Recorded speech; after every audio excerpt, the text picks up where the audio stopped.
Thank you for joining us tonight, everyone. We have a fairly large crowd tonight, so it's 9 o'clock. People are still filtering in, so give us about a minute or two to give everybody a chance to get settled, and then we'll get right into our presentation tonight.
Okay, welcome everyone. And to tonight's webinar, Urgent Message, Can You Hear Us Now?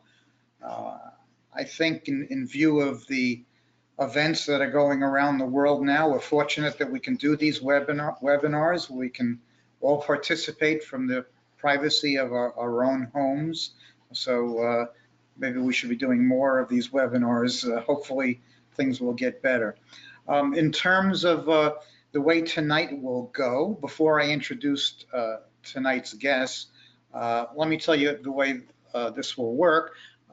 Dr. Betty Kovács will begin with her presentation, and when she's done, Janet Mayer will do her talk, and when they're both done, we will open it up to questions and answers.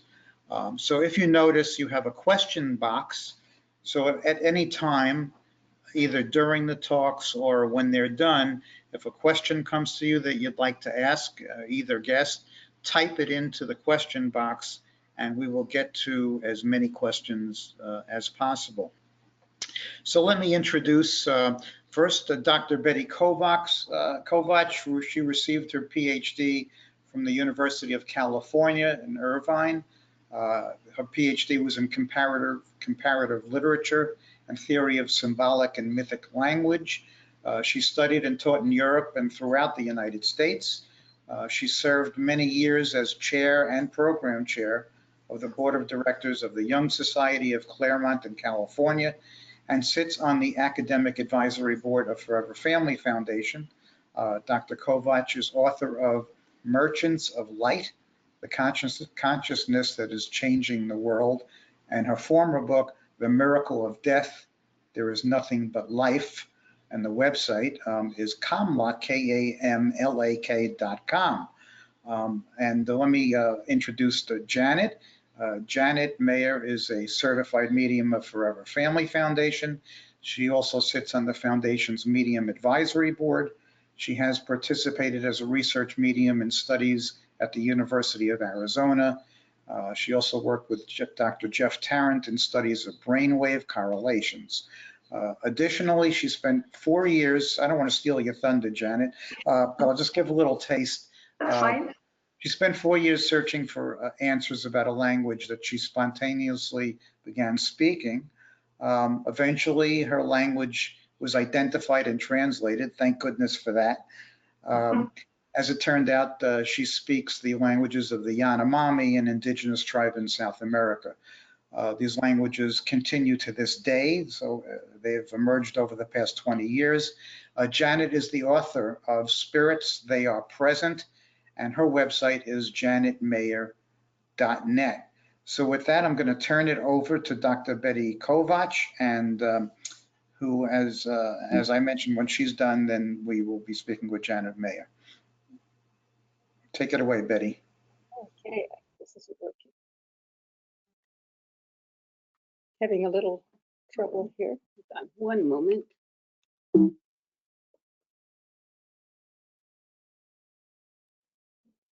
Hold on just a second. One thing is not working.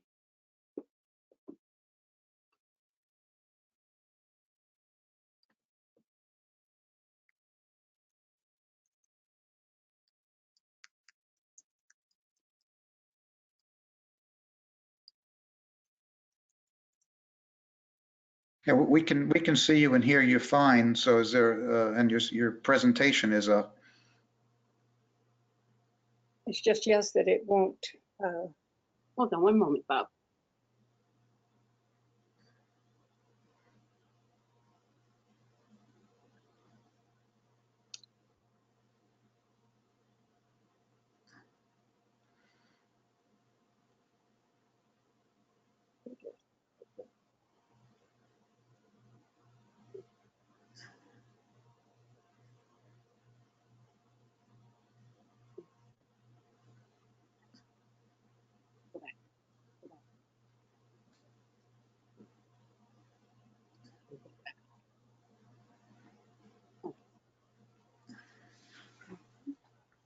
Okay. okay. Sorry, but there's something wrong here. It won't work. But it worked perfectly before. Let's see. Can you use this? Okay, I'm going to use a different method, and I hope that. Something strange. Know about that. Okay, just a second. Okay. Okay, let's hope that it'll work throughout, but we'll work with it. It's well known by anthropologists that around 40,000 BCE, shamanism exploded around the world. This means that our ancestors had discovered techniques to experience the invisible spiritual dimension of reality. What we did not know until the 20th century, and I was not aware of until I was doing my research for Merchants of Light, is that there were very creative, heart-centered cultures that developed out of these spiritual experiences of our ancestors. And they came to be known as shaman, mystic, and in some cases, scientist cultures. Actually, not many people knew about that at all. And in some cases, no one knew until the 20th century how many cultures there were and how consistent they were. But they were repressed, and we didn't know that they existed until the 20th century. These cultures observed the laws of nature, both invisible and visible. Nothing was more important than understanding these laws and living in harmony with them. Mainline cultures, that is our cultures, have lost this knowledge, and we no longer live in harmony with the laws of nature, and we can certainly see what the consequences of this are when we look around at a dying earth. But the indigenous people of the earth have maintained this ancient relationship with nature to this day. So we can say that our ancestors discovered these ways of living with nature, the laws of nature, and the indigenous people are those who have maintained them. Let's just look at a map here of where the indigenous people on the planet live. All of the colored sections are where the indigenous people are. And if you look at Europe and Central Asia, you can see that there's almost no indigenous people. And we have in the United States only 1.6 of the indigenous people of the world. There are 400 to 500 million indigenous people on the planet. You can contrast that with the population of the United States is 340 million. And so there are only 400 to 500. It looks as though there are more when you look at the map. And there are 5,000 different cultures, 90 countries. They form only 5% though of the global population. But this is so important. They sustain 80% of the Earth's biodiversity. In other words, that 80% is the life of the planet. Just a moment to talk about the doctrine of discovery. I did not know about this doctrine until I did the research for Merchants, and I've never met anyone, I believe, who knew about it. But this is what it is. The European Christian monarchs who supported the discovery and invasion and colonization of the Americas were supported in their genocide by what is called the doctrine of discovery or domination. And this doctrine was issued from the Vatican. There were several papal bulls from the Vatican beginning in 1493. The invaders were to take all the land, they were told, and possessions of the vanquished people. These people should be destroyed if they refuse to join the superior race, quote, of the Christian conquerors. Supreme Court decisions still uphold this doctrine in this century, that all rights to the land belong to the United States. The original people only have the right of occupancy. And I had such a terrible time thinking about what was happening to the Native Americans when they were denied rights to their land and the pipelines went through and so on. And of course, this has happened consistently. And then when I read this doctrine, I realized that legally it isn't their land. I started out with, what's a worldview got to do with it? Well, it really has everything. The indigenous worldview, as I've already said, was our ancestors' worldview. Outer laws of nature and the inner laws of the human being are the same. Now that says a great deal to us about our own inner development. And how does that affect the outer development? Again, the indigenous worldview is the same as our ancestors, knowing the laws and living in harmony with them. They knew that that was necessary. They knew that the laws of nature and the organizing principles within the human psyche form the blueprint for our development and evolution. They knew there's a visible and invisible dimension of reality. We denied that. The visible dimension is matter, the invisible dimension is spirit. Matter and spirit are one. They knew from thousands of years ago that spirit, when it manifests in the physical world, it manifests as matter. They understood they are one. We, of course, have almost destroyed ourselves because we did not know that. The spirit dimension, what science today would call quantum field, is the source of our consciousness. It is consciousness. They understood and understand very well that consciousness is primary. It is consciousness that comes first. That creates matter. We are only now learning that through quantum physics. Everything is interrelated, interconnected, and this is what is incredible. Everything is in communication with every other aspect of itself, or at least it can be. And again, quantum physics knows that now. Our ancestors and indigenous peoples know that when we hurt nature, we hurt ourselves, because nature is our body. So the results of such a view, of course, are clear. We develop a relationship and respect and love for all life because we are part of it. We protect it. We know how to sustain it. We know how to relate and communicate. That is, if we have this worldview. Shamans very often, in altered states of consciousness, communicate with the trees, and the trees communicate with them and with other forms of life. Many of the indigenous people say that the white man does not know anything about their spiritual tradition. They learn it from the spirits. The spirits teach them what they need to know. Many of them don't read books, but they know what quantum physicists know. And of course, then we have co-creation rather than domination and control.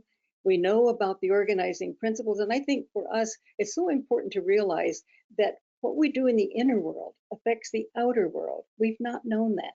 Indigenous people do. Well, let's look at the Western worldview. We know what it is. We've suffered from it. There is nothing but matter. We've been told this for over 300 years. And as I always say, it's not the scientist's fault. Before 1600, well, at 1600 really, scientists really began in earnest to discover the outer world, investigate and explore, as well as the inner world. But the Roman Church put a stop to that in about 20 years. And after that, these men, and men they were, scientists had to scatter. And when the Royal Society formed in England, they knew that they could not study the inner world of human consciousness, spirituality. And later, of course, they forgot that there was anything but matter. So here is our worldview for over 300 years. Everything is a fluke of nature in a random and meaningless universe. There's no meaning and no purpose. And when we're dead, and it's the end of everything we have ever loved. So can we be surprised that we're depressed and violent and all other types of experiences that are dangerous for ourselves and the world? I can't imagine a worldview being more dangerous than this one, because we've lost all interconnectedness. We demeaned dreaming and the visionary mind and the feeling mind. You know, I'm not interested in how you feel, just tell me the facts was a statement for so many years. And so many of these organs for feeling, dreaming, and having visions have atrophied because of the hundreds of years of demeaning them, making fun of them, calling everything out of that world hallucination, that we are not really able to do it as well as we could. There's been just a focus on rational thinking. And of course, we cannot know truth without the other dimensions of the mind working with the rational mind. We've lost respect for the self and the material world. We, of course, for years, people have lived without meaning or purpose. Just a second, let me go back. That's where I was. One more. Yeah, here. And we don't have the knowledge of how to co-create with other forms of life or how to sustain and protect them. And of course, we know this so well in the Western world that all of this very fatal type of worldview has resulted in emptiness, egotism, depression, addiction, hopelessness, fanaticism, violence, and of course, a dying earth. And many people today are very depressed and don't know what to do, how to heal themselves or the world. Well, we're beginning to realize that the indigenous worldview is our only hope for survival when we're working on the problems of the climate crisis. I don't think we'll ever be able to solve it until we realize that the origins of its death are within our human psyche. So we need to look and respect this ancient wisdom still carried by the indigenous people if we hope for the survival of the earth.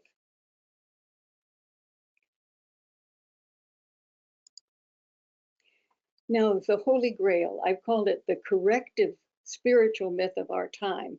Again, it actually emerged in European consciousness in around 1300. It absolutely set Europe on fire. For 700 years, these ancient secrets or knowledge of the earth and ourselves had been repressed, and it re-emerged after 700 years of repression, and it expressed itself in, where am I, just a second? It expressed itself in this particular myth, and there are many, many stories, and you can see that each story is an attempt to help us to know how to heal, to break out of the depression and the rigidness that we had been imprisoned in. The myth really reflects the soul's awareness that the king in this myth and the land are one. He looks out at the land and he sees that it's a wasteland. And throughout the myth, he becomes aware that he and the land are one. This is a huge realization that what happens within his soul will be reflected in the land because we are one. Nature is our body. The inner world of soul is clearly reflected. And you know, when we think about that today and look out at the world and we know what is happening, it really is a call of the soul for us to take the inner journey. And someone might say, well, I don't know how to take the inner journey. But what it is simply turning our vision inward to our own soul, and the sorrows or the longings, just follow those. And the psyche itself will lead us step by step in how to heal itself. I was thinking one night, I was up about 3 hours at night, just lying in bed thinking about this particular thing. And how do we know? How can we know that we can be of any help in healing the world? What can we do? Sometimes we feel so helpless and we don't know what to do. And I went into the kitchen to make some coffee, and I looked at the place where I have some books on cookbooks, and there was something kind of sticking out of it. And so I pulled it out, and when I read it, and I read this sentence, I thought, oh, that's why you wanted me to pick this up and read it. Changes at the level of the individual soul can generate the collective energy needed to change the condition of the world. And it was from the Orange County Jung Society advertising a talk by Michael Meade. I don't know him, didn't know him, but I think this is his thinking. But this is an absolutely beautiful and very, very important thing for us to know. We are not helpless. We have tremendous power to co-create with nature, to heal our own inner nature and outer nature. And this is so beautiful because the soul has the power of universal consciousness. And if we work together, even if we think we don't know what we're doing, but we have the intention to heal, then we are helping to generate the collective energy needed to heal the earth, to change the condition of the world. Here again is the map, but I want you to look at Africa. The blue arrow there is pointing at where a group of people live, the Sand Bushmen that I want to talk just a little bit about. That's a part of Namibia and Botswana. They used to be in all of the Kalahari Desert, but now they're reduced to very few people. They really are a dying culture. And the Western world looked at these Bushmen as just nobody, nothing. They even made fun of them. But they probably are the most ancient people on the planet.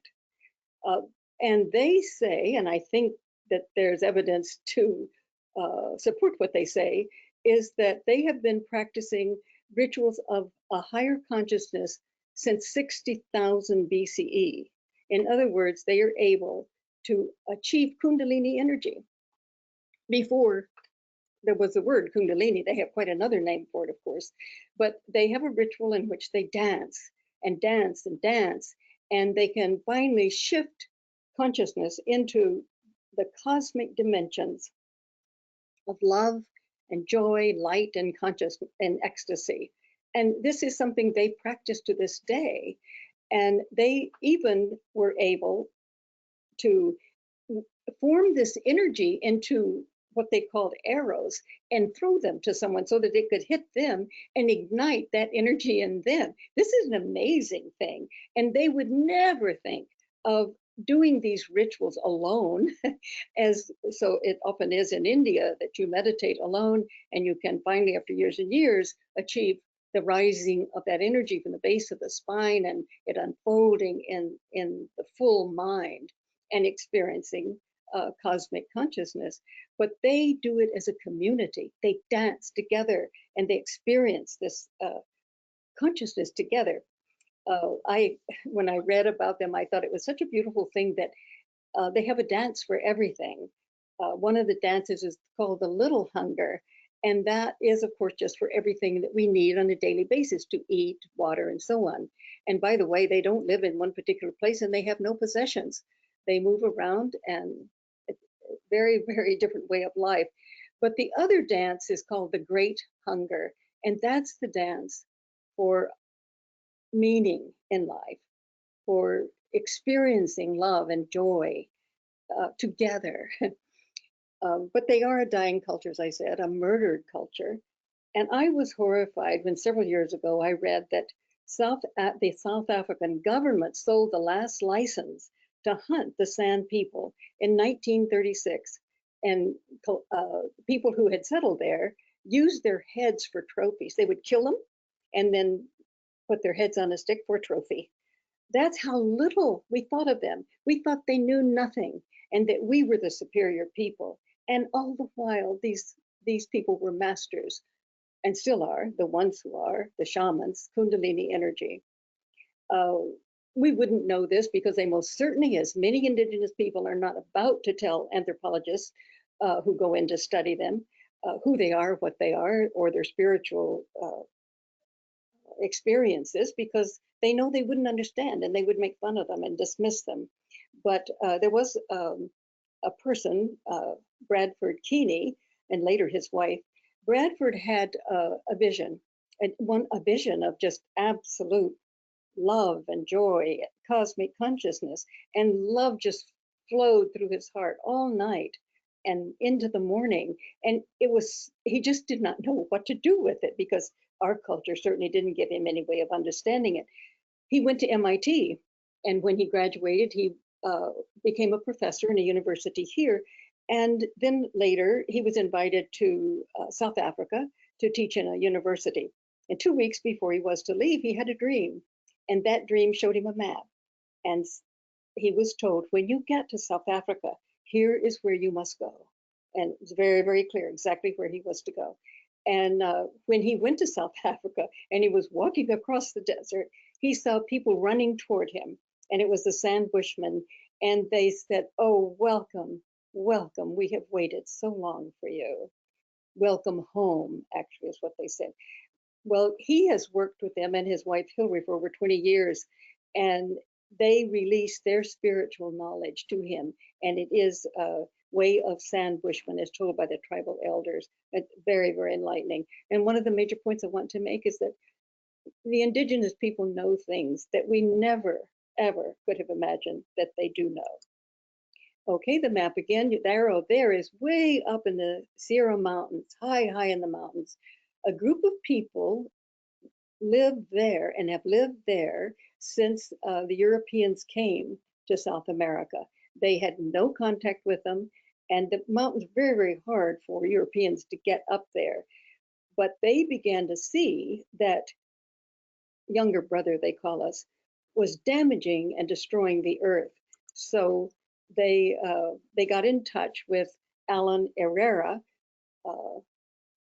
There was a person who was part of their world and also who would go down into the world of Western culture. And so they did suggest that they get in touch with him. And so he wrote a book about them. Otherwise, we wouldn't know anything at all about them. But they realized that younger brother was doing so much damage to the earth that they felt they had to get in touch with us. What they do is that their shamans are trained for 9 years intensively. And then for some, there is a continuation of 9 more years. The ones who've done the double training live high up in the Sierras where no one goes except the shamans who are trained for 9 years. And they read no books, they have no books, and they say, we learn from Aluna. And what Alan Herrera realized is that they knew things that, again, our quantum physicists are just discovering. And the high shamans in the highest part of the Sierras have said that their job is to keep the balance of the earth, and they can no longer do that because of what we are doing to the planet. They want us to try to understand what happens when we ignore and disrupt the intelligent laws and the balance of nature. And these quotations that I have coming next, they so touched my heart when I read them, because they say to younger brother, thought is the scaffolding of matter, and without thought, nothing could exist. Now, they know that consciousness creates the universe. Consciousness is primary. So when matter is gone, consciousness is still there. But they are saying the way we're thinking is destroying the world. That we are dumbing the world down by the way we think. And we are therefore destroying both the physical structure and the thought underpinning existence. It's a very profound and troubling statement. But again, it's important to keep in mind that when Alan Herrera was with them, and they talked to him. They knew things that some of the scientists said were on the cutting edge of quantum physics. I often think how we have looked at indigenous people because they look a certain way, they live in a certain way. Why? But there's a dreadful illness in the Western world, and that is a sense of superiority that we have always thought we're better than anybody else, and that is causing us some grave difficulties. Now, for the Native Americans, and you see the blue arrows in America, they have started a ritual that they ask all of us to join in, and they call it Healing Hearts at Wounded Knee. And they tell us about Wounded Knee, in case we didn't remember. On December 29th, 1890, 300 Lakota Sioux, men, women, children, babies, elders, were massacred by the United States 7th Cavalry. And so in memory of that, on the 100th anniversary, they formed a ritual of Healing Hearts at Wounded Knee. Their shamans and others took horseback and rode to Wounded Knee for the ritual. And their pledge for this is to invite all of us on December 29th to participate in our own way in meditation or thinking about the things that we want to bring into the world. And this is, they rode to Wounded Knee and did the ceremony there. We can do it in our own home, but they wanted us to think about and be aware of the worldwide human trauma and suffering that we have brought about by war and genocide, Holocaust, massacre, and racism. And we have to keep in mind that indigenous people have suffered genocide all over the world. They want to end all forms of violence. And you know, we can certainly do that if we worked on getting to know the soul. We don't need to have a world of violence. Maria Gimbutas, who worked on old Europe, studied a civilization which lived in old Europe and prehistory, in which there was no war. There was absolutely no signs of war for thousands of years. They say we all have wounded knees and we all have wounded hearts. We're all in this together, and there can be no healing until we address the rage, the grief, and the deep suffering in our collective psyche and soul. And that, of course, is another call to tend to the soul. Now, the last is the arrow that is in the rainforest. And because of Janet, I tried to learn a little bit about the Yanomami and the very important things that all life within the rainforest is being critically threatened. I heard on KPFK one morning that Davi Kopanawa, a Yanomami shaman, along with 4 other people, all of whom are working to heal the earth, but he received the 2019 winner of the Alternative Nobel Prize, which I think Greta Thunberg was also won, trying to really focus on healing the trauma of the earth.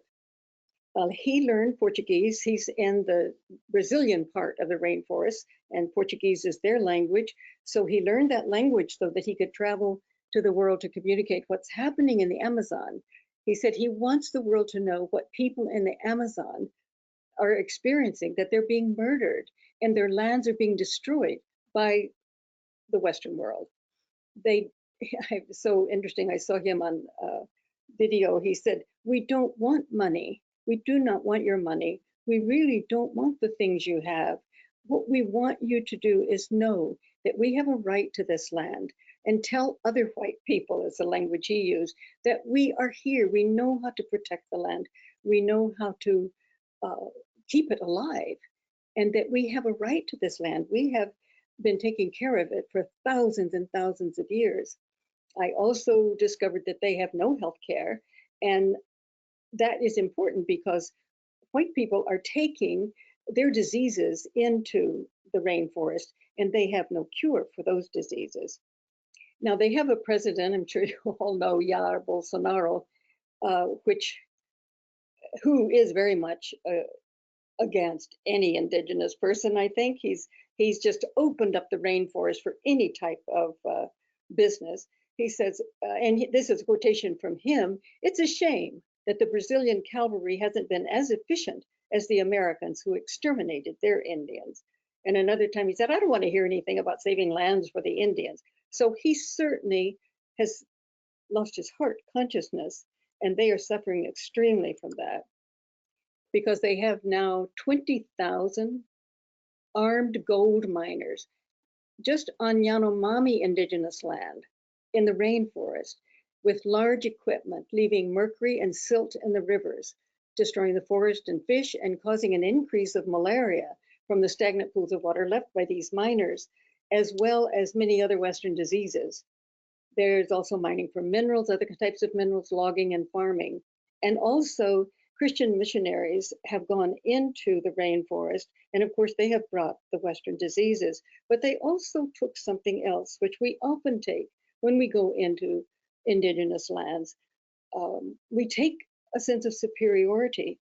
These Christian missionaries have no idea that the Yanomami talk to spirits in the forest. They have their own techniques for experiencing universal, sacred, spiritual consciousness. They assume they do not have, and that they must save them and have them believe in their own way of experiencing spirit. So this, to take a disrespect, you would have to say, which we've done all over the world, is already a type of disease that hurts others. But of course, we brought the Western diseases as well, physical diseases. Now, the Amazon is needed for the survival of the planet. If the Amazon goes, we go. It has its biodiversity, oxygen, fresh water, its ability to regulate and stabilize temperature and other climate patterns around the world. The world emits 40 billion tons of CO2 a year. The Amazon absorbs 3 billion tons of CO2 a year. But now 1/5 of the forest is emitting more CO2 than it can absorb, and this is increasing daily. The land, the size of 40 football fields, disappear every minute. While I've been talking, they're disappearing. No, just a second, I have one more thing before. Yeah, this is it. Sorry, Janet. Indigenous people around the world, of course, are trying so hard to get us to listen. I mean, Davi himself said, "I can't believe that you can't hear me when I say that what you do to the land, you do to yourself." And that we are all facing a planet that is dying. So it's a kind of an interesting thing that's happening now. In their desperate creativity to get us to hear them, they know, and they're trying to tell us very strange things are happening. Davi said, "Listen with your hearts." And Janet Mayer has listened, and she has heard them.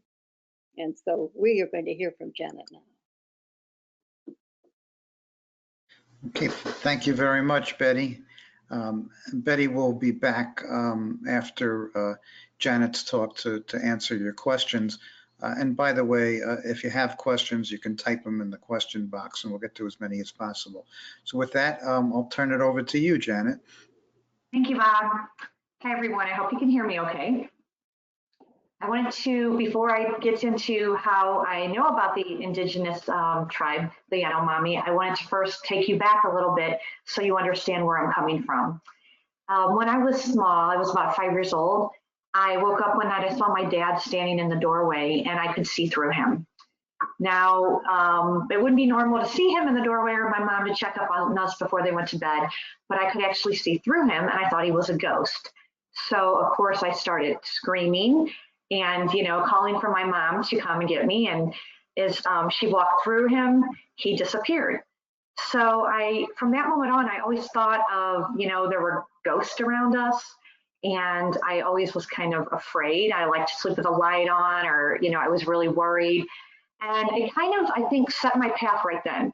It let me know that there was something more going on than, you know, what anybody talked about, what anybody explained to us was as children. We didn't know about that we could see through people, that, you know, I knew nothing about that.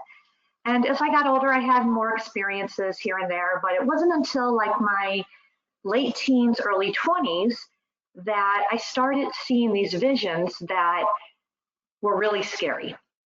I started seeing people passing. I saw accidents. I saw really, I don't want to say gory, but it was some gory things that would just pop in my vision. All of a sudden, I would just be going about my day, and the next minute I would have this vision, and it would kind of stop me in my tracks and kind of freeze me. And I didn't know how to stop it. You know, there weren't any books. I was afraid to go to a doctor and say, hey, listen, this is happening. I was afraid they were going to try to put me on some medication. And I didn't want medication. I didn't think it had to do with anything like that. I felt like it was some kind of spiritual connection, but I didn't know how to stop that. So I felt like the best thing I could do is, you know, I heard about somebody doing regression work. So I went to a lady who did regression, and it didn't seem like it was really for me. So I really didn't know where to go next until my sister told me about a friend of hers who did this holotropic breath work. Now, I'd never heard of a holotropic breath work. You know, holotropic breath work is by Stanislav and Christina Grof, and it's a series of breathing and music that is supposed to access your subconscious, your superconscious, let you find out what you need to know, what's going on in your life. And I thought, okay, that sounds interesting. I'm going to try that. I mean, I just had so many horrible experiences. I was ready to do anything. I'm like, I'll try anything. And that sounded really kind of crazy, but just interesting enough that maybe this would do something. So my sister and I went to the first holotropic breath work. We signed up, and we get there, and you take your blanket and you lay it out, and there's a morning session and there's an afternoon session. And my sister took the morning session, and I was supposed to be like her sitter, and you sit there and you kind of watch them or do whatever. I don't know what you were supposed to do, but I was there for her if she needed me for anything. And I sat there, and the music started and the breathing started, and she was in her, you know, zone. And I was just looking around, and I was seeing people, you know, kind of rolling over or, you know, making noises, and, you know, some kind of curled up in a ball. And to be honest, I was kind of like, well, that's kind of weird. People are, you know, they're probably faking it. You know, I was kind of a little skeptical. You know, I have to say I was really skeptical, but I thought, whatever, you know, that's fine, whatever. So, you know, the morning session's over, they have a break, you draw on a mandala, and you're supposed to, you know, write your experience in this mandala that you're drawing. And after that, it was the afternoon session, and it was my turn.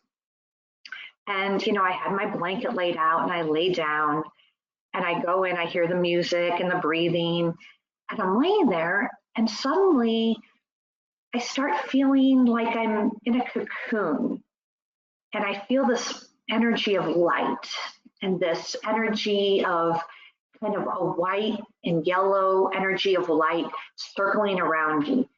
And it was really interesting because I kind of felt like I was lifted up a little bit and raised, and I just felt really, really comfortable.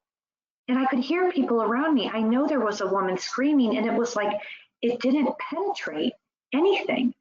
I just laid there and listened, and I didn't move. And when I came out of it, my sister said, "Were you sleeping?" And I was like, "No." I'm like, "That was awesome. I don't know what just happened, but it was so awesome." I'm like, "We need to do this again. We need to do this again." And when I went in to draw my mandala, it was just like rays of light and yellows and oranges and whites. And it was so pretty and so relaxing. And I thought, something happened. I don't know what it was, but something just happened. And it was the coolest thing.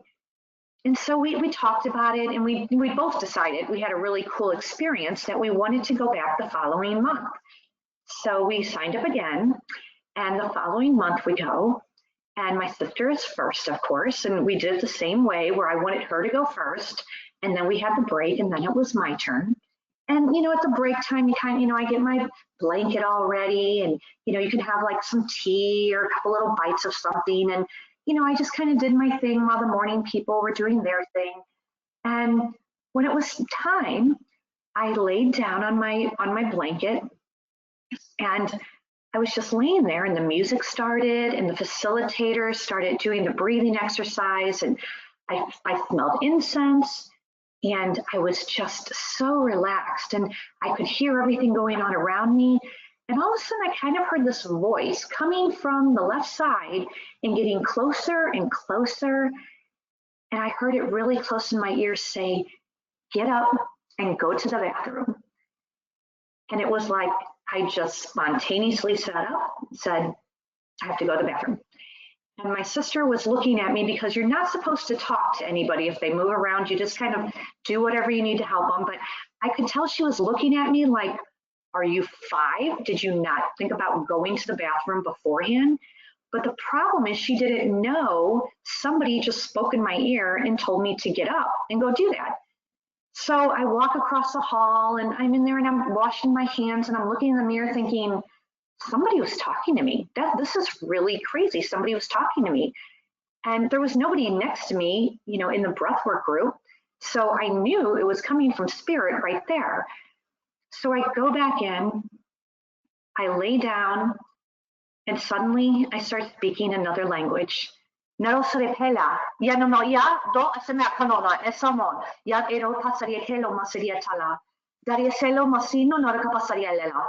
Lo mia tera pasaria colina, masapelo, toroku yanamara, takalo yanase. Saria malo pa pasaria kala mosa, pasalami ka saria meno yasana, atri pelemo, manipa kasaria tetelo. And it went on and on. And I spoke it for like an hour. And it just kept coming out. And while it was going on, I suddenly felt like I was to the side, and I could feel something coming up through my throat and out my tongue. And it just kept going. And I felt amazing.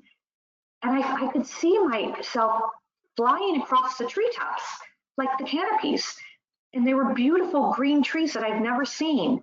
And there was a beautiful sky. And I just kept speaking it and speaking it. And I thought, wow. And suddenly it was over. And it ended, and I opened my eyes, and there were about 5 or 6 people staring at me. And, you know, I had asked beforehand to my sister, don't watch me in case I did anything kind of weird. So that was really bizarre. So, you know, I didn't know what to do. You know, she helped me up right away, like, okay, I don't know what's going on, but, you know, let's go to the other room and have you draw your mandala. So I get into the other room. I sit down with this big piece of paper, and there's usually a circle on it, and you're supposed to draw within the mandala. And I just took green chalk, like the color of the trees, and I started making dashes all the way up and down, up and down, up and down across the whole paper. And I was like this when I got done. I was shaking so bad, I couldn't even hardly think. And we go back into the room where you're supposed to share, and I just looked at my sister. I'm like, we have to get out of here. I don't know what's going on. So we ended up leaving, and thank goodness she was driving. And we got home, and she dropped me off. And here I'm thinking, I'm going to tell my husband that this, you know, something came out of this. I'm not having these, you know, scary visions anymore. And instead, I'm going to have to tell him I'm speaking a language I don't know. Somebody's coming through me, through my voice, through my throat, and they're speaking a language. So, you know, we wait and put our little son to bed. And in the evening, he's asking, how did it go? And I'm like, well, I started speaking a language. And he's like, okay. And I said, but I don't really know what I'm saying. I don't know what's going on. And he's like, okay. And that was kind of the end of it. Kind of gave me a hug, went to bed. The next morning, our day began. And it's halfway through the day, and he says, about that language, what were you talking about? And I said, well, you know, I said, I almost think I can speak it right now. And I closed my eyes. I said, I think I can speak it for a couple minutes. And I closed my eyes, and I just started speaking. Noro pepela, nonoma kasariatala, dorome, ama, azoruka, yoneme ete patata polisepono, manesepele, ozara karioro kapatsosia da pasanimia, ereseri kalona, sedite poso de malaikarino kasarikelo, onema, anemasepe, doroka yanahakaxora, sarimehana. And then it stopped. And when I opened my eyes, he said, you were just speaking that for 2 minutes. He said, I just happened to look, it was exact 2 minutes. And I'm like, wow, that's crazy.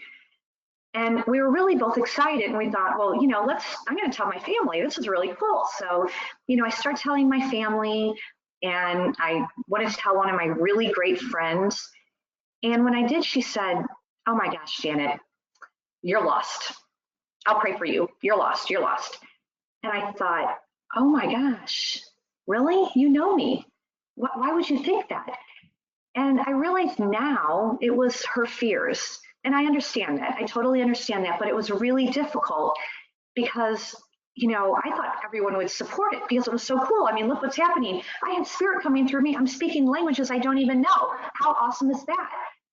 And then I tell my in-laws, which you would think would be a little scary.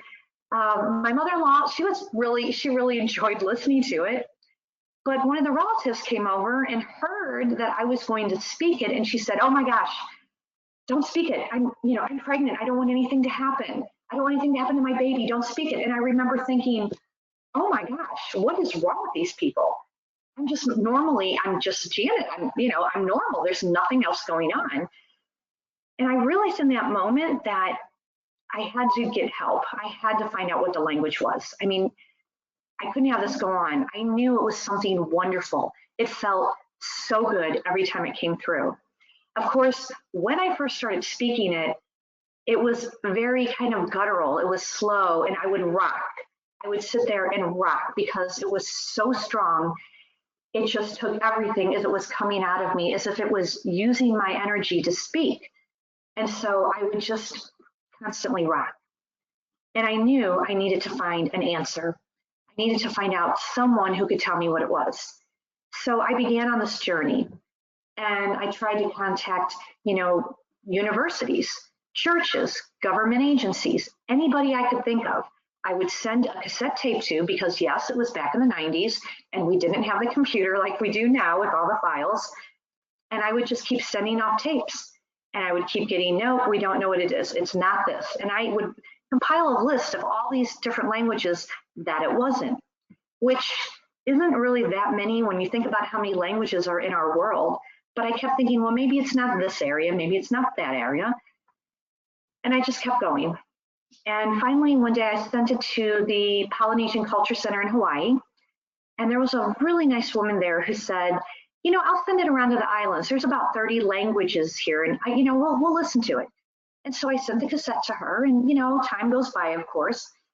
And she calls me back and says, it's not any of the 30 languages, Janet. She said, "However, there is a woman a coworker who just returned from South America. And she thought it sounded like a South America language." And I was ecstatic. I'm like, oh my gosh, this is the first time somebody might know what the language is. So I had just happened to get a magazine, the IONS magazine, Institute of Noetic Science, in the mail. And as I'm paging through it, there's a couple of people taking trips to South America. And I just started saying the names, and I'm like, well, I'm going to send the tape to one of them and maybe then the other. And I kept saying the name, and finally the name, it stuck out for me, and it was John Perkins. And I decided, you know what, I'm going to send it to him.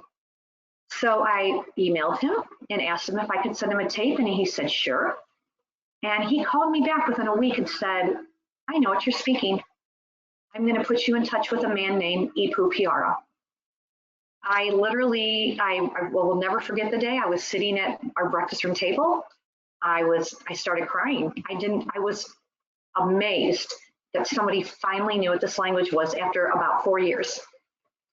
And he said he would put me in touch with the Ipu, and it took a number of months, but finally I get a call from Ipu Piara, and he is an advisor to the Smithsonian Institute, or he was, he's passed now.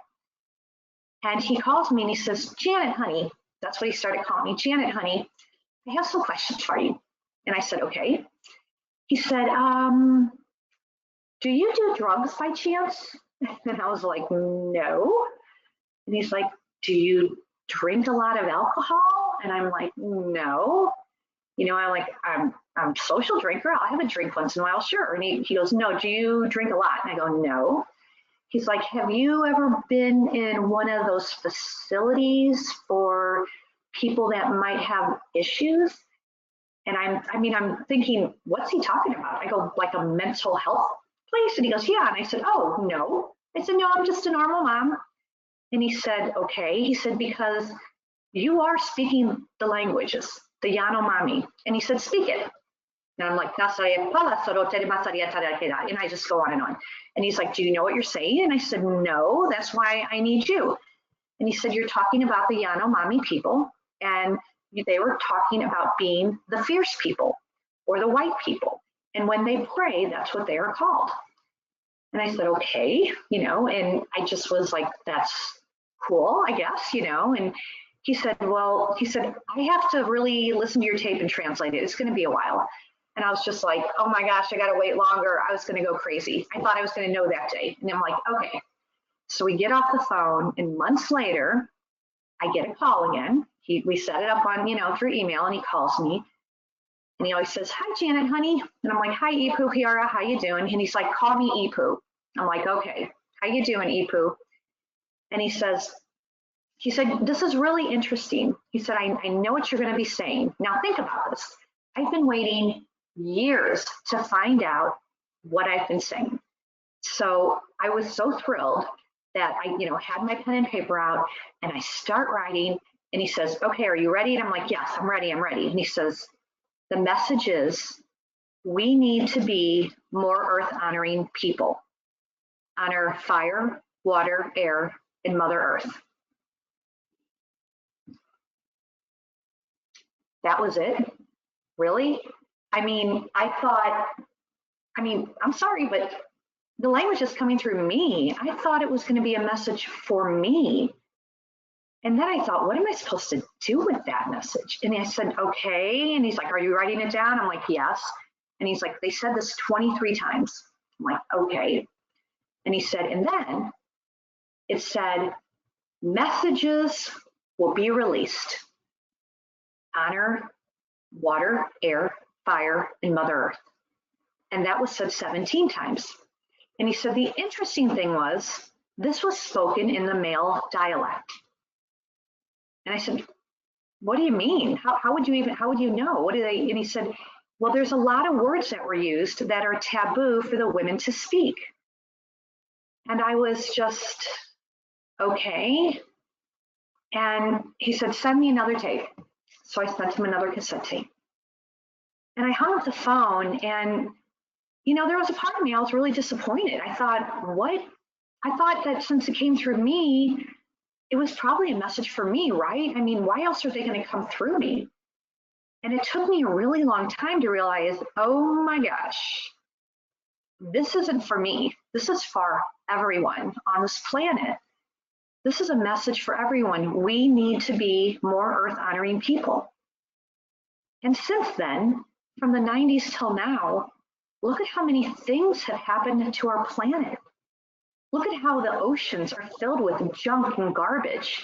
I was just recently in Portland, and I saw these 2 sculptures and thought, oh, wow, those are awesome. Let's go look at them. And we run over there, and there's a big plaque, and it's talking about how these sculptures are made out of the junk, out of the plastic pulled out of the ocean. Look at the straws. Do we need those? Look at all the things every day that we use. And I'll be honest, I wasn't one of those earth honoring people, types that I did stuff all the time. Sure, I tried to be careful, like, most people, you kind of do different things, but all of a sudden I'm like, oh my gosh, I have to do more. And I'm thinking also, you need to do more. We all need to do more. We need to be responsible. We need to pay attention to what we do every day. I'm not saying you have to change everything in your life and in your world, but what I am saying is you need to start making changes. I did. I had to. I'll be honest, I was using styrofoam plates when you had company or people over for a barbecue. I thought, why not? It's easy. It's great. Let's do that. It's like, can't do that anymore. There's so many things. It's like, is it really hard to wash a plate? Not really. And I think that the message here is to tell us that they're still speaking through me. They still have a message, and they come through before major volcanoes. I'm not talking about a little one, but if there's a big one, if they come through. The first time it came through and I was shaking, I didn't know what was going on. And I kept hearing volcanoes, volcanoes. And I'm thinking, what is going on? And I realized the earth was changing. It was in New Zealand when one, there was one erupted. And then I started having it when there were earthquakes. My bed would shake, or there would be other things that all of a sudden I'd wake up and I'd be like, 5.8, and I'd be thinking 5.8. Why am I thinking 5.8? What's that mean? I'm like, it's an earthquake. And it would always keep going, and it still is going to this day, as if they're coming through me. Think about it. I have spirits out there that are working through me, speaking through me, telling all of us on the planet, we need to be more earth-honoring people. How are you going to do that? You have to start on your own. I can't tell you everything you need to do. You have to figure that out on your own with what you want to do personally to help. And that is a huge message that I have to tell you that's very urgent, because they keep coming through. And they come through, and I keep waking up and I'm like, oh my gosh, now what? They're coming through, they're speaking. Narosere, narasaria polo sema, nanakalia tarapasono, isarakala, karabombesteria, nemeste, dorosariana, demia tarapasatokela, kariapolo masipelea torapasanemiala, azorietelo musikananyandata. They're telling us to pay attention, but they're also giving me another message for all of you, that we are all psychic. We all have that ability. Our souls know so much more than what we were taught. We all have an ability. Some are better than others. Some people end up being mediums, some aren't. But everyone's psychic, and everyone can continue to do that with their soul, to work on their soul progress. You can read books, you can meditate, take a hike, listen to music, dance, whatever brings you, that energy and stirs it up and gets it going for you. And I think that's really an important message that you have to remember as well, that we have both of these messages are super important, okay? And that's basically my story. So I want to end up with something by saying, that I have this little quote that I always read: not doing more than the average is what keeps the average down. And I always remember that, because it always tells me to do more. Remind yourself to do more. And so I would just like to end with them saying a blessing to you, because I still feel it on my tongue. And I want you to listen to it and see if you actually feel something from it. Just pay attention and open up and see if anything comes to you as I'm speaking this. Nedosarepala nanaitaro donamasapelekian. Yasete torokayeno mahian. Mahianana fokasaya topepilo sarepelino mahian. Esorietara mohoya. Darasia pele moya nakisirada. Dariaselo mokisinema. Barisopele kieno. Isantepelo darasaya nomienta. Kesoria palame itason. Paso pebene seriete kumiyano moso aso. Osatene on asakan on the sodopila. Gariamoto pasepelodo. Misen potokayana sepe. So thank you very much. Thank you, Janet, and thank you for the blessing. It'd be interesting to see if anybody can relate to the way you ended that. As you don't know exactly what you said, but others might, through emotion. So if we get Betty back to join us.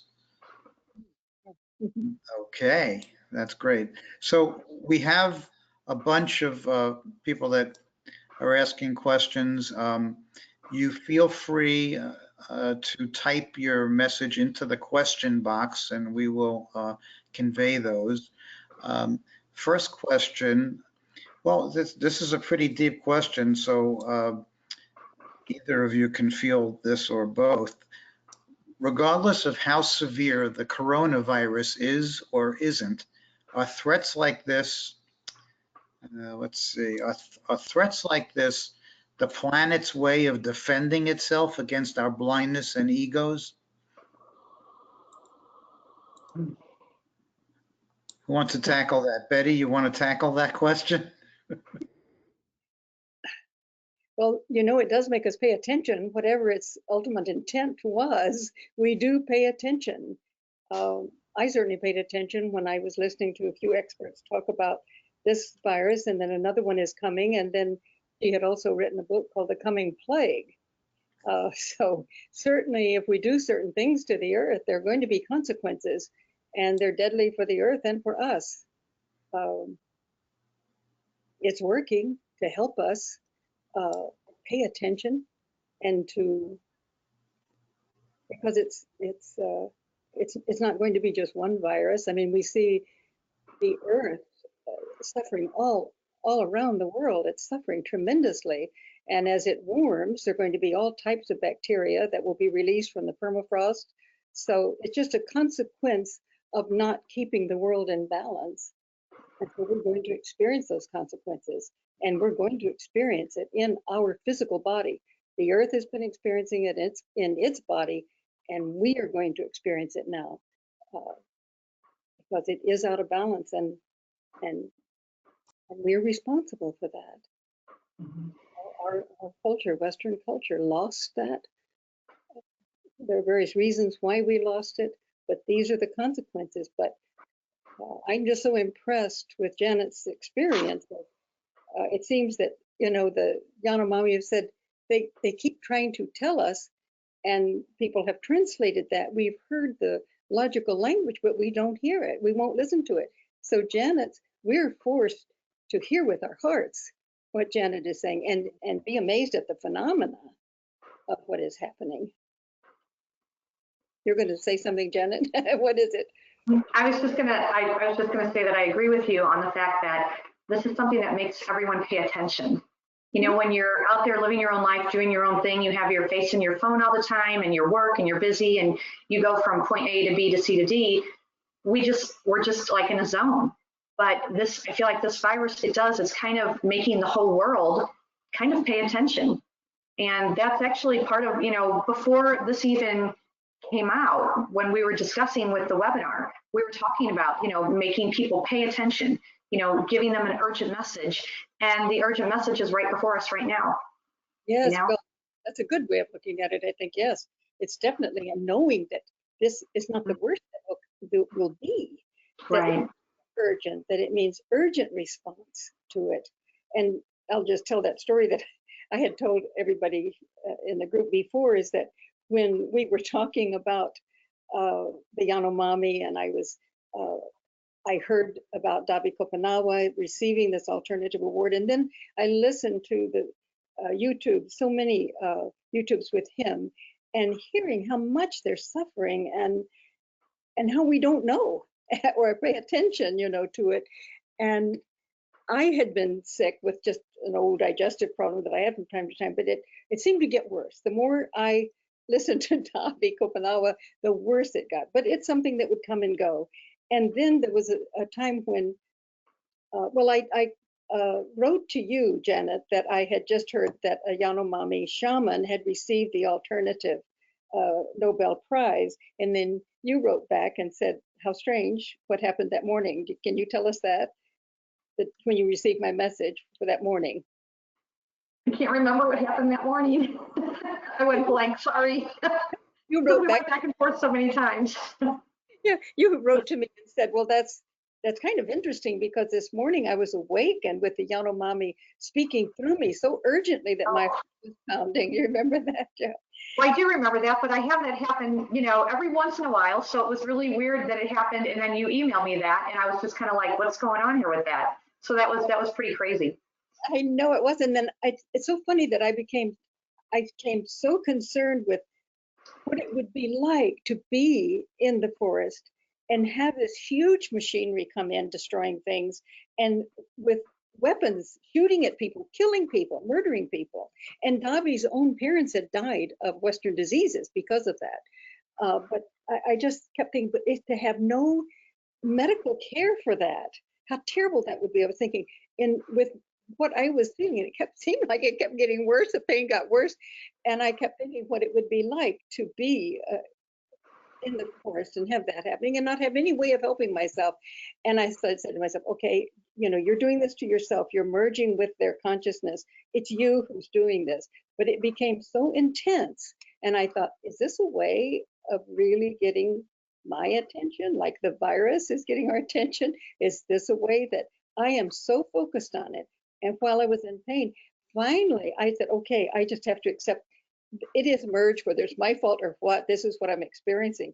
But it became so bad that I went in the meditation room and I just was crying. And finally I said, I will do whatever I can. I don't know what I can do. I will do what I can. And in the moment that I said that, the pain went away and didn't come back. Now, maybe it was coincidental, but I don't think so. And it's so funny because with this seminar, I have had all day long an energy that I don't usually have when I do a seminar. It's some energy that is not normal for me. And I know, we know, having any connection with the spiritual world, with the world of spirit, that we don't hear when we hear the logical language anyway. But there are other ways of communicating with us. And I have to admit, I think that part of that whole energy is communication on some level, you know, of getting my attention and keeping it. Right. That's cool. Okay.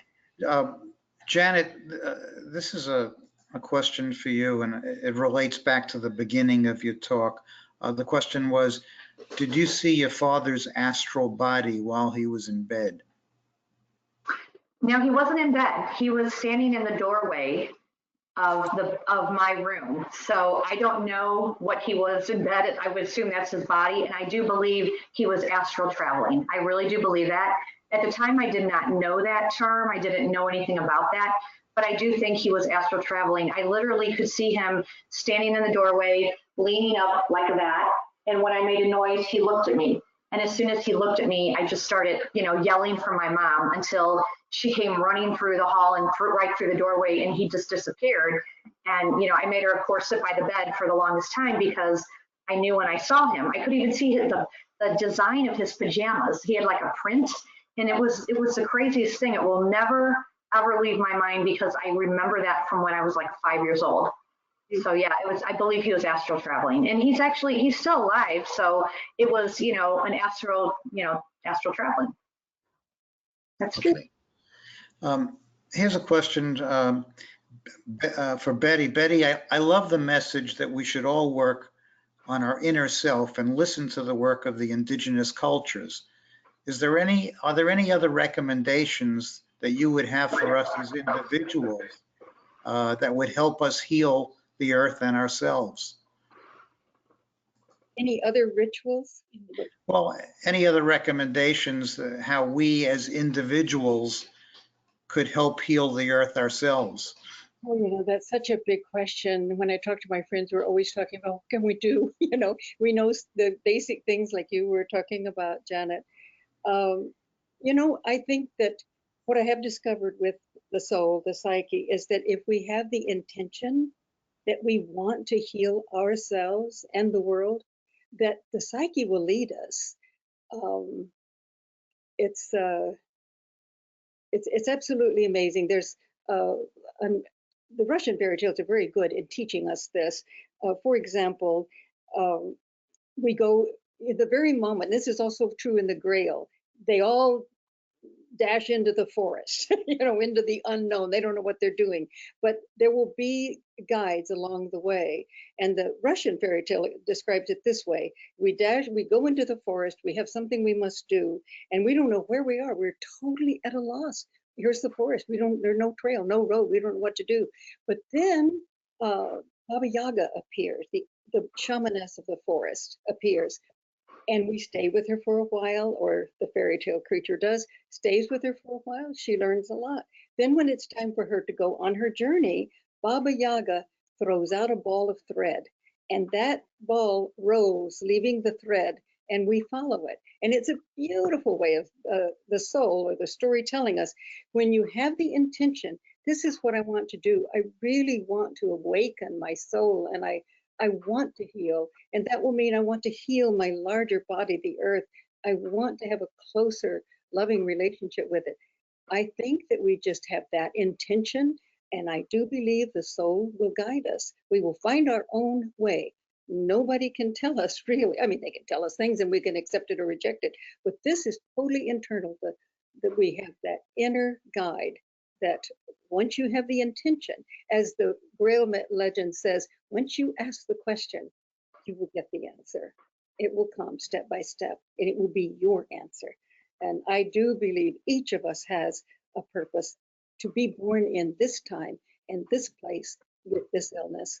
We have come to find the medicine to heal ourselves and the earth.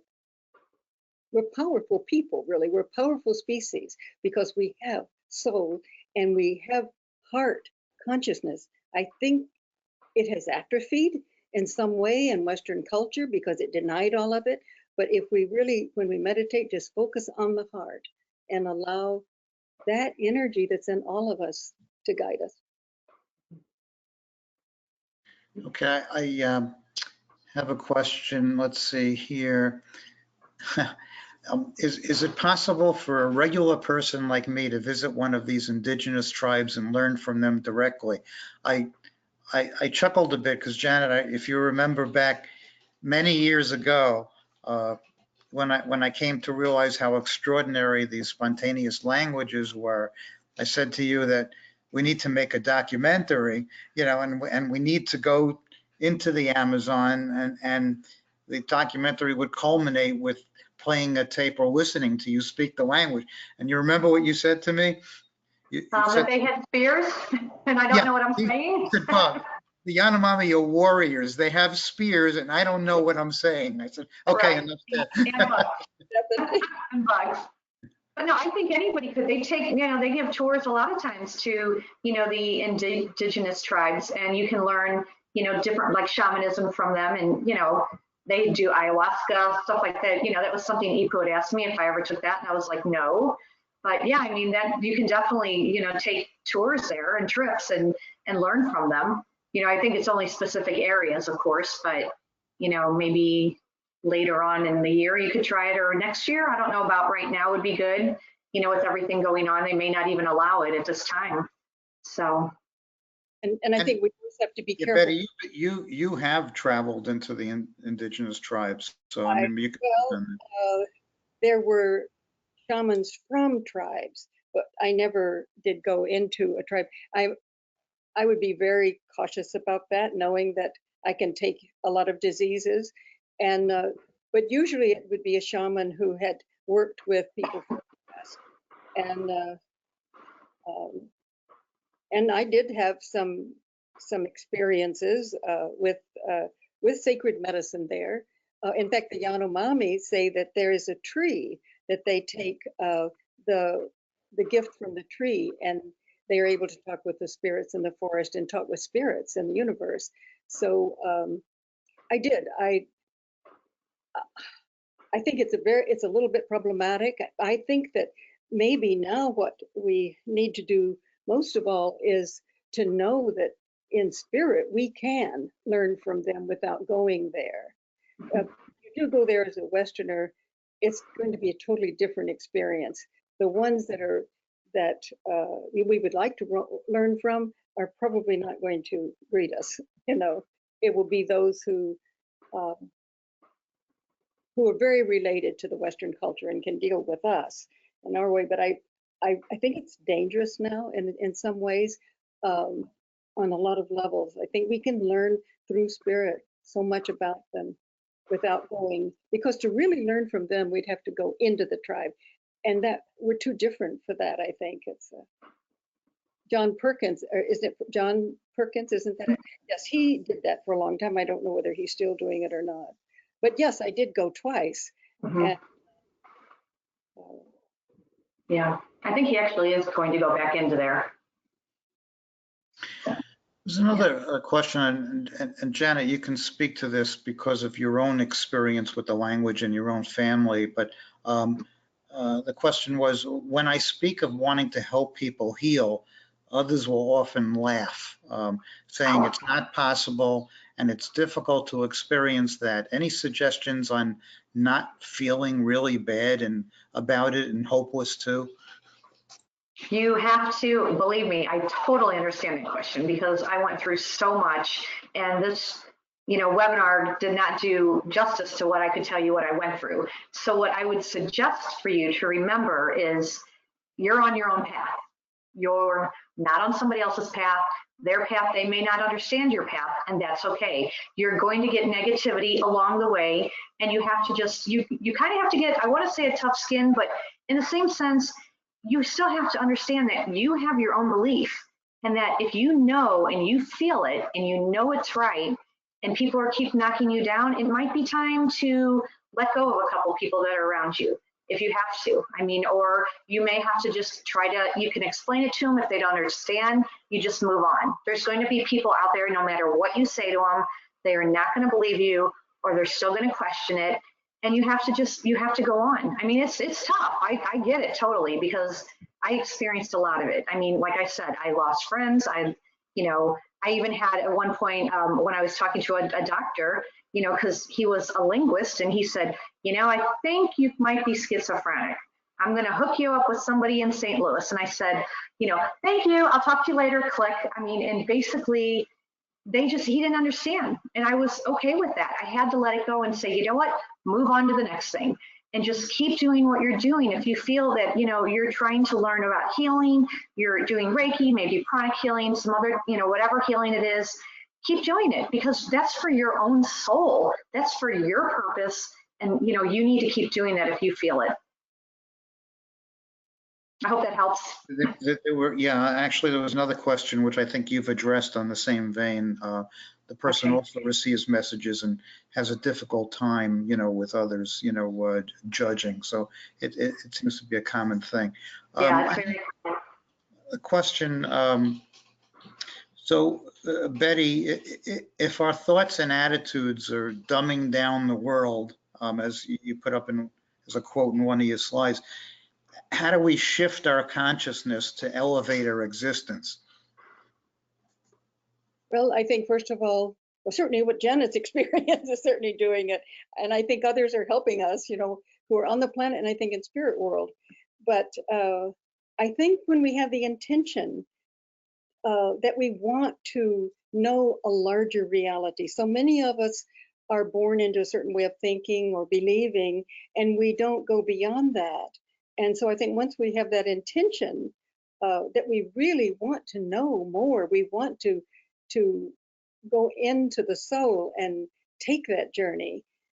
As I said, I think that it will lead us. I think that's the thing that we've been dumbed down by a lot of doctrine that tries to make us believe that there's a certain way of looking at the world, and that's the only way. But the true sacred text is within us, and it will reveal itself as we live it. And I think that will help us to have thoughts that are not going to dumb us down. Sometimes I look at the world, or when I look at TV too, I sometimes think, this is what dumbing down means. And for so long we have had shows and entertainment and so-called normal thinking, which does dumb us down. And so I think it really depends on going inward, and that will change us. That will change what we think and what we concentrate on. Okay, that unless anybody else has any questions, that concludes our questions. I wonder, Betty and Janet, if you have any parting comments for us all based upon your obvious knowledge and experience, something you want to impart to us? I basically would just like to say that if everyone just starts paying attention to what they're doing, whether it's, in a spiritual vein so that they can go deeper within, or if it's on an everyday level where you're doing something day to day, that you may be able to change a little bit or tweak something to help our planet, that would be a really positive thing that I would love that would come out of this, webinar, is if everyone can just start little and, look around. What can you help with? What can you do? Whether it's for our planet and for your own soul, I think your growth, your own soul's growth, that would be a great way to end the webinar for me, besides saying thank you to Forever Family Foundation and to Betty, who I love. So, go ahead, Betty. Well, I think the more we know about our world, the more we're open to it.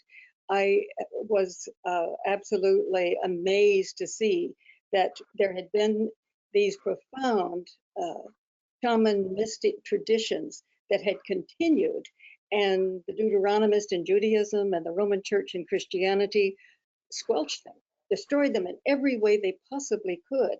And they also programmed us, our whole culture, in a way of believing in a doctrine rather than going inward and allowing the Spirit to reveal the sacred doctrine within us.